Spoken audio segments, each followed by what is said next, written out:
जगतगुरु शंकराचार्य शारदा पीठाधीश्वर परम पूज्य स्वामी स्वरूपानंद सरस्वती जी के प्रतिनिधि शिष्य स्वामी अभिमुक्तेश्वरानंद जी के साथ मैं आज हूं और वार्ता करूंगा। इस समय मैं हूं केदार घाट पर। यह वाराणसी के पवित्र घाटों पर है। बगल में माँ गंगा बहती है बगल से और उन्हीं के घाट पर यह सिद्ध पीठ है श्री विद्या मठ। महाराज श्री को विनम्रता के साथ मैं प्रणाम करता हूं, नमन करता हूं। स्वामी जी, कुंभ मेला की शुरुआत हो रही है। 12 वर्षों पर कुंभ मेला आता है। इस बार का कुंभ मेला हरिद्वार में है। 12 वर्षों के स्थान पर 11 वर्षों में ही हो रहा है।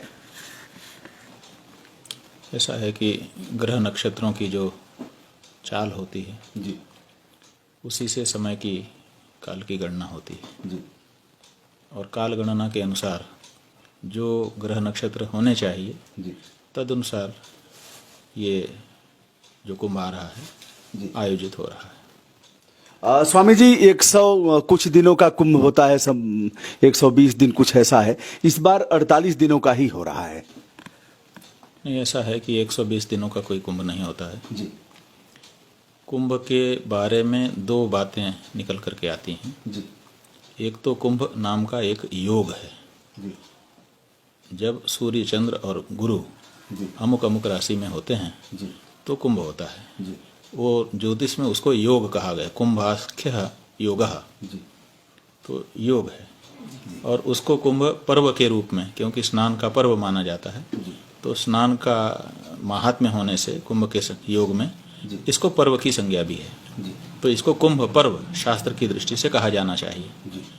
लेकिन चूंकि स्नान के लिए देश देशांतर से बहुत से लोग इकट्ठा होते हैं, तो बहुत से लोग जहाँ इकट्ठा होते हैं वहाँ कुछ व्यापारी आ जाते हैं, कुछ दूसरे लोग आ जाते हैं, तो उसको मेला, जो वर्तमान सरकारें हैं उन्होंने इसको मेला की संज्ञा दे दी है। मतलब सरकारों ने भी मार्केटिंग कर दिया इसका, व्यवसाय जैसे कैसे इसको भुनाया जाए। कुंभ पर्व को कुंभ मेला बना दिया और मेला अधिकारी वो लोग नियुक्त करते हैं और मेला अधिकारी के माध्यम से व्यवस्था करवाते हैं। तो कुंभ पर्व है, कुंभ योग है, उसको कुंभ मेला बना दिया गया है। और मेला में आर्थिक दृष्टिकोण आ जाता है। आर्थिक दृष्टिकोण यह है कि ज़्यादा से ज़्यादा लोग आएँ तो ज़्यादा दिन तक उसका लाभ ले लिया जाए, इसलिए इसको 100 दिन और 108 दिन का बना दिया गया। वास्तव में कुंभ पर्व 1 दिन का होता है। अच्छा। जिसको मुख्य स्नान, आप लोग जब सूची आती है ना तो उसमें पढ़ते हैं कि मुख्य स्नान, मुख्य स्नान का जो दिन होता है वही कुंभ पर्व है। तो चूंकि वो मध्य में होता है, तो जब कोई महान पर्व, महान व्यक्ति स्थापित होता है तो उसका रोशनी कुछ दूर तक जाती है। तो 15 दिन इस तरफ शुक्ल पक्ष, 15 इस दिन कृष्ण पक्ष, ऐसे मिलाकर के 1 महीने का कुंभ पर्व होता है। तो उस 1 महीने के कुंभ पर्व को कई दिनों का बना दिया गया है अलग अलग जगह। अब तो मकर संक्रांति से लेकर के महाशिवरात्रि तक बीच के जितने भी अच्छे पर्व आते हैं सबको उसी में शामिल करके, और ये कहते हैं, जबकि मूल रूप से कुंभ 1 दिन का है। और 1 दिन में भी चूंकि 1 दिन में सब स्नान भी नहीं कर सकते और उसका प्रभाव पहले से और बाद तक रहता है, तो 1 महीने का कुंभ माना जाता है। स्वामी जी, सबसे पहला त्योहार मकर संक्रांति का है। 14 जनवरी को मकर संक्रांति संभवतः है इस बार। तो मकर संक्रांति का क्या महत्व है और उसमें मकर संक्रांति के दिन गंगा स्नान का क्या पुण्य लाभ इसका होता है?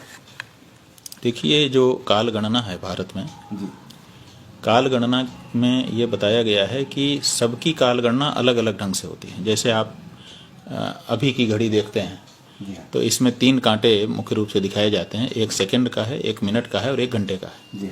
तो सेकंड का कांटा जाने कितनी बार घूम जाता है, तब मिनट का, जब एक बार पूरा सेकंड का कांटा चक्कर लगा देता है तब मिनट का 1 बार बढ़ता है, और घंटे का तो जाने कितनी बार। तो उसी तरह से जो देवताओं का दिन है, पितरों का दिन है, या फिर ब्रह्मा विष्णु महेश आदि का दिन है, अलग अलग इनकी काल इयत्ता है। तो मनुष्यों का जो दिन है वो जब 360 हो जाता है तब देवताओं का 1 दिन होता है। और उसमें से जो दक्षिणायन और उत्तरायण की कल्पना हमारे यहाँ, सूर्य दक्षिणायन होते हैं और उत्तरायण होते हैं। तो उत्तरायण 6 महीने तक रहते हैं, दक्षिणायन 6 महीने तक रहते हैं। दक्षिणायन को रात्रि कहा जाता है देवताओं की, उत्तरायण को देवता। तो मेष संक्रांति, मेष राशि से चक्र राशि का शुरू होता है। मेषो वृषोथ मिथुनः कर्कट सिंह कन्या के तुलाथ वृश्चिको धन्वी मकर कुंभ मेनकौ, ये 12 राशियां हैं। पहली राशि है मेष। मेष राशि में जब सूर्य आते हैं तो उत्तरायण शुरू होता है। उत्तरायण माने दिन शुरू होता है देवताओं का, और फिर रात्रि होती है।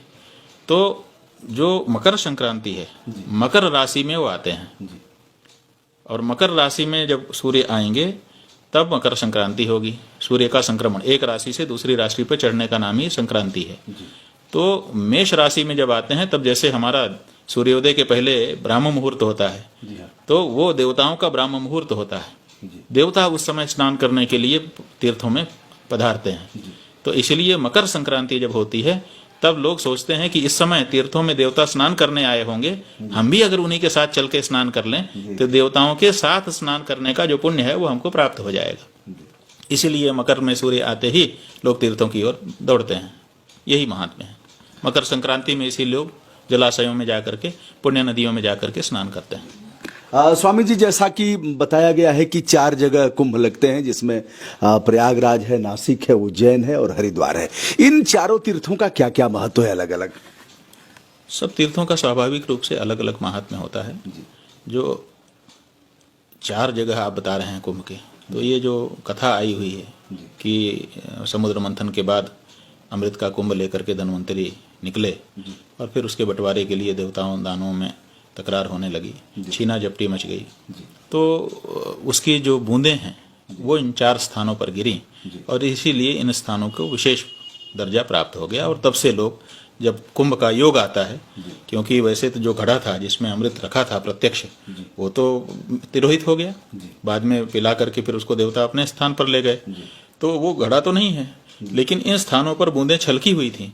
इसलिए कुंभ योग जब आता है तब यहाँ पर वो अमृत जागृत हो जाता है, और इसीलिए इन 4 स्थानों पर लोग आते हैं। और जहाँ तक विशेष महात्म्य की बात है, तो हरिद्वार जो है वो देवभूमि में है, गंगा द्वार कहा जाता है, गंगा वहीं से प्रकट होती है। और गंगा जी के बारे में ये बताया गया है कि वैसे तो सर्वत्र गंगा गंगा ही है, लेकिन आदि, मध्य और अंत, इन 3 स्थानों पर विशेष महत्व है। सर्वत्र सुलभा गंगा, त्रिषु स्थाने सुदुर्लभा, हरिद्वारे प्रयागे च गंगा सागर संगमे। ये माना जाता है कि आदि में, मध्य में और अंत में, तो हरिद्वार आदि है और गंगा सागर अंत है, और बीच में प्रयाग और काशी है। तो इनका विशेष महात्म्य गंगा स्नान में होता है। यद्यपि सर्वत्र गंगा गंगा ही है, तथापि इसी तरह से ये प्रयाग हो गया। और उधर उज्जैनी, वहाँ क्षिप्रा गंगा है, और नासिक में गोदावरी जी हैं। तो गोदावरी जी का अलग, गोदावरी भी गंगा ही है, क्षिप्रा भी गंगा ही है, और ये जो भागीरथी है ये भी गंगा ही है। अलग अलग कल्पों में गंगा जी का अलग अलग स्वरूप रहा है। अलग अलग प्रयोजनों से गंगा स्वर्ग से धरती पर अलग अलग स्थानों पर आई हैं, इसीलिए इनका अलग अलग महात्म्य बताया गया है। स्वामी जी, कोरोना संक्रमण है, बहुत लोग जाना चाहेंगे हरिद्वार में कि हम भी जाकर के पुण्य अर्जित करें, और हमारे चैनल को विदेशों में भी देखते हैं बहुलता में लोग, तो आपके माध्यम से उन्हें क्या संदेश, जो नहीं आ पाएंगे, किसी भी तरह नहीं आ पाएंगे, वो इसका पुण्य कैसे ले सकते हैं? देखिए, कोरोना का संक्रमण जहाँ तक है, इसके बारे में बहुत भय फैलाया गया है कि कोरोना कोरोना कोरोना, लेकिन सच्चाई ये है कि हम लोग देख रहे हैं कि बड़े बड़े चुनाव हो रहे हैं, नेताओं की बड़ी बड़ी सभाएं हो रही हैं, उसमें लोग सट करके एक दूसरे से खड़े हुए हैं। जो कहा जाता है कि मुंह के ऊपर मास्क लगाओ, वो भी नहीं लगाए।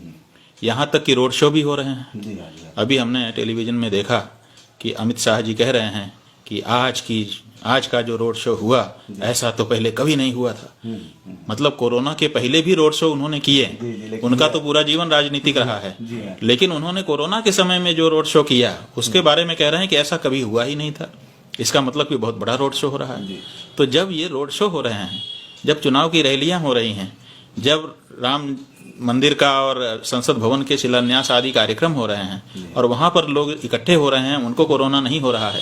ये किसानों का आंदोलन चल रहा है महीनों से, और लाखों किसान आकर के एक साथ रह रहे हैं, कोई मास्क नहीं लगाए हुए हैं, लेकिन कोरोना से तो कोई मृत्यु अभी तक सुनाई नहीं दी। तो जब ये सब कुछ हो रहा है तो केवल कुंभ में कोरोना आ जाएगा? कुंभ में ही कोरोना हो जाएगा। कुंभ आयोजित नहीं करेंगे, कुंभ में ज़्यादा लोग ना आए, ये सब जो कहा जा रहा है, तो क्या कुंभ में ही कोरोना को कुछ विशेष सुविधा मिलने वाली है कि जिसके लिए वो वहाँ आ जाए? तो एक तो ये बात मन से निकाल देने की है कि अगर सब जगह कोरोना नहीं है तो वहाँ भी पुण्य स्नान के लिए लोग आएंगे, उनको कोई कोरोना की संभावना नहीं। लेकिन अगर ऐसी कोई बात फैलाई गई है तो सरकार का कार्य है कि वो उसकी व्यवस्था रखे, लेकिन उस कोरोना के नाम पर लोगों को पुण्य स्नान से वंचित कर दिया जाए, धर्म लाभ से वंचित कर दिया जाए, ये कठिन काम है, ये नहीं होना चाहिए। आप समझिए कि 12 वर्ष में एक बार कुंभ आता है और कई लोग होते हैं वो सोचे रहते हैं कि भाई अभी तक तो हम काम धाम में रहे, अब हम जब कुंभ आएगा तो उसमें स्नान करके अपने जीवन को पुण्य बनाएंगे। तो अगर उनको आप चुका देंगे, ये इस मौके को वो चूक जाएंगे, तो उनके तो जीवन का लाभ ही वंचित रह गया। तो कोरोना के नाम पर किसी को कुंभ के पुण्य स्नान से वंचित करना ये पाप होगा। अच्छा, बहुत से लोग ऐसे हैं जो अगला कुंभ अब नहीं देख पाएंगे, अगर उम्र संतुलन और यह सब देखा जाए तो वह इस लाभ से वंचित हो जाएंगे। हाँ, तो यही हम कह रहे हैं ना, तो इसीलिए इस बारे में गंभीरतापूर्वक विचार किया जाना चाहिए। और जहाँ तक पुण्य लाभ की बात है तो हमारे यहाँ तो बताया ही गया है, गंगा गंगेति यो ब्रूयात् योजना नाम सतैरपि मुच्यते सर्व पापेभ्यो विष्णु लोकम स गच्छति। 100 योजन दूर से भी जो गंगा गंगा केवल कहता है, ये पुराण वाक्य है, वो गंगा स्नान का फल प्राप्त कर लेता है। गंगा की तरफ चल पड़ता है तो उसको फल प्राप्त हो जाता है। तो फल की प्राप्ति में कोई कमी नहीं होगी, लेकिन संतोष नहीं होता।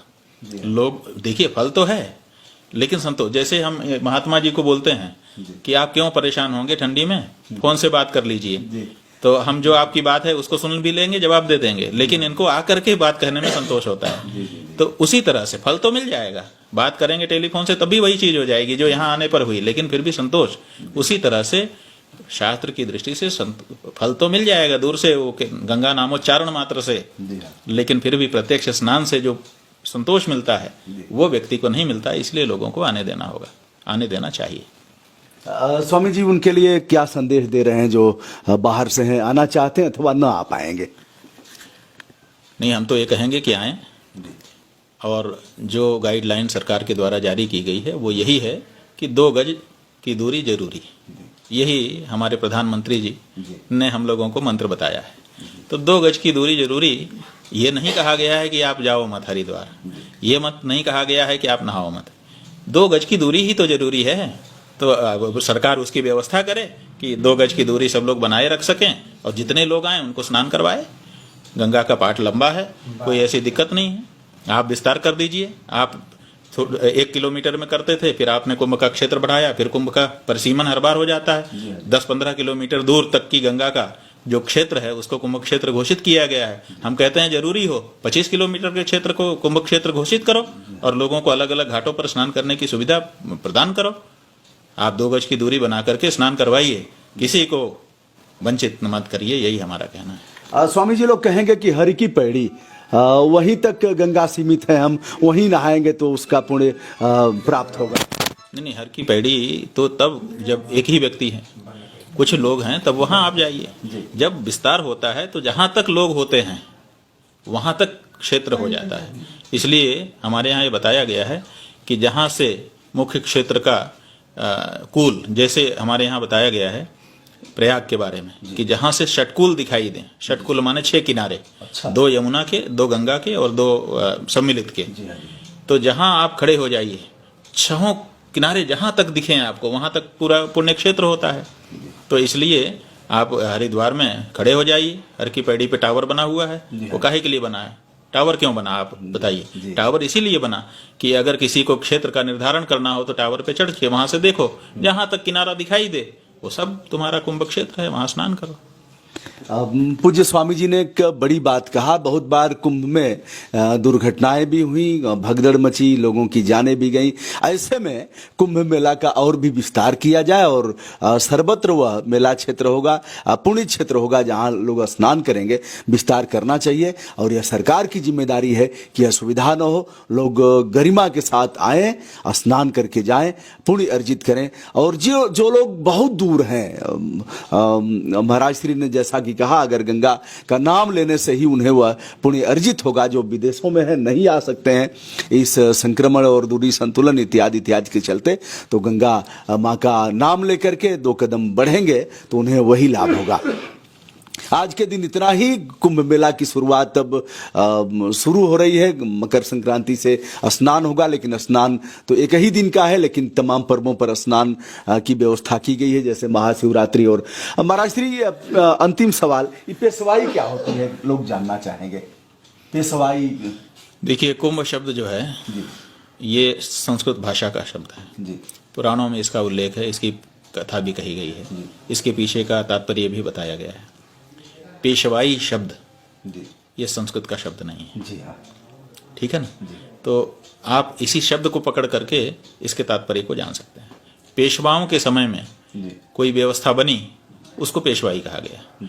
तो पेशवाओं के समय में उन्होंने अपने समय में, जैसे हर व्यक्ति आता है तो किसी चीज को प्रमोट करने के लिए कुछ नई परंपराएं शुरू करता है। पेशवाओं ने कुंभ के पर्व को व्यवस्थित करने के लिए कुछ एक परंपरा शुरू की होगी कि महात्मा लोग चलेंगे, फिर वो होगा।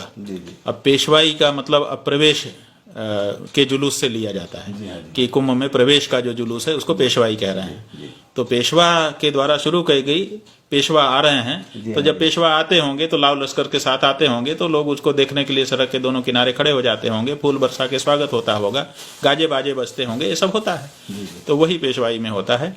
ये आधुनिक परंपराएं हैं, शास्त्र की दृष्टि से इनका कोई तात्पर्य नहीं है, क्योंकि शास्त्र में शास्त्र ये कहता है कि अपने से पूज्य के पास अगर जाना हो तो लाव लश्कर छोड़ के, जब आप अपने से पूज्य के पास जाते, जैसे भरत जी राम जी से मिलने के लिए गए तो दूर ही सब लोगों को रोक दिया, और फिर धीरे धीरे कहूं पट कहूं निशंग धनु तीरा, कहीं उनके दुपट्टा गिर गया, कहीं धनुष छोड़ दिया, सब कुछ हटाते हुए जितना कम से कम। आप देखिए, आप जब मंदिर में जाते हैं दर्शन करने के लिए तो थैला पहले कहीं रख देते हैं, फिर जूता कहीं उतार देते हैं, पगड़ी कहीं उतार देते हैं, छाता और छड़ी कहीं रख देते हैं। तो जितना कम हो, भगवान के पास तो त्याग करके जाना है ना जी। हाँ, भगवान के पास ऐश्वर्य क्या दिखाओगे? जो सब ऐश्वर्य का स्वामी है, उसके सामने आपका ऐश्वर्य किसी गिनती में है? तो उसको ऐश्वर्य नहीं, आप जनता को ऐश्वर्य दिखाइए जिसके पास कुछ नहीं है, जो सड़क के किनारे खड़े होकर के आपके लाव लश्कर को देख करके आनंदित होती है कि अच्छा ये भी होता है, अच्छा देखिए छत्र है, छड़ी है। भगवान के पास उनके ऐश्वर्य को कौन बराबरी करेगा? रत्ना करोस्ति सदनम गृहिणी च पद्मा किं देयमस्ति भवते जगदीश्वराय राधा गृहीत मनसोस्ति दैन्यम दत्तम मया निज मन तदिदम गृहाण। एक भक्त की भावना है, उसने सोचा कि भगवान को कुछ देना चाहिए। देने की भावना तब आती है जब किसी के प्रति प्रेम हो, तो प्रेम का प्रदर्शन देने से होता है, इसीलिए उपहार दिए जाते हैं। तो उसने सोचा मैं भगवान को प्यार करता हूं, मैं भी कुछ दूं, लेकिन ऐसी चीज दूं जो उनके पास हो ना, जो है पहले से उसको देने से क्या फायदा। तो अच्छा, तो पता लगाओ क्या नहीं है इनके पास। तो कहा इनको रुपया पैसा दे देते हैं, कहा वो तो सभी नहीं, कहा लक्ष्मी इनकी पत्नी है, कहा रत्न दे देते हैं, कहा रत्नाकर तो इनका घर है, और लक्ष्मी इनकी चेरी है, पैर दबाती है, तब इनको धन रुपया वैभव ये सब क्या दें? कहा तो फिर क्या दें? लेकिन भक्त था, पता लगा ही लिया, बहुत कुछ शोधा होगा, उसने पता लगा लिया कि इनका मन जो है इनके पास नहीं है। अच्छा, वो राधा ने चुरा लिया है इनके मन। अच्छा। तो ये भी इस समय अमना हो गए हैं, इसलिए इनको अपना मन ही दे दो। तो भगवान को तो मन दिया जाता है, बाकी कुछ उनके, सब कुछ उनके पास है, उन्हीं का दिया हमारे पास है, तो इसलिए भगवान को कुछ नहीं देना है। तो तीर्थ में जाते समय तो आदमी पैर का चप्पल भी निकाल देता है, खड़ाऊ भी छोड़ देता है, तो वहां तो कुछ दिखाने की बात नहीं है, जनता को दिखाने की बात है। ये पेशवाई की परंपरा तब से चली आ रही है, ठीक है, लोक रंजन के लिए कुछ दूरी तक ये होता है, प्रवेश करने के बाद फिर सब नंगे पांव हो जाते हैं महात्मा लोग भी। इसीलिए शुरुआत में वो वैभव दिखाते हैं, ये इसलिए त्याग के लिए कि देखो हम ऐसे हैं, लेकिन अब देखो अब तुम्हारी तरह से, अब जब हम स्नान करने के लिए आएंगे तो आम आदमी और धर्माचार्य शंकराचार्य जी और एक गांव का एक हमारा हरिजन भाई, दोनों एक ही घाट पे नहाते हैं, कोई किसी को नहीं पूछता। ये हमारी व्यवस्था रही है, यही प्रदर्शित करना इस कुंभ पर्व का सामाजिक एक उद्देश्य भी है कि यहाँ गंगा का आंचल, माँ का आंचल वो है जहाँ पर हम बड़े छोटे सब एक हो जाते हैं।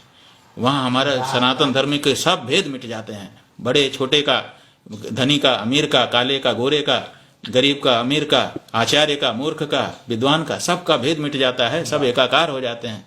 और इसीलिए कुंभ पर्व का महात्म्य। महाराज श्री ने इतना अच्छा विवेचन किया है, माँ के आंचल में सभी समान है, क्या राजा रंक और क्या अमीर क्या गरीब। विनम्रता के साथ महाराज श्री का सादर प्रणाम स्वामी जी का। और समय समय पर ऐसे जो तमाम प्रश्न आपके भीतर आते होंगे उनके समाधान के लिए मैं तत्पर रहूंगा। विनम्रता के साथ हमारा नमस्कार स्वीकार करिए। स्वामी जी को प्रणाम।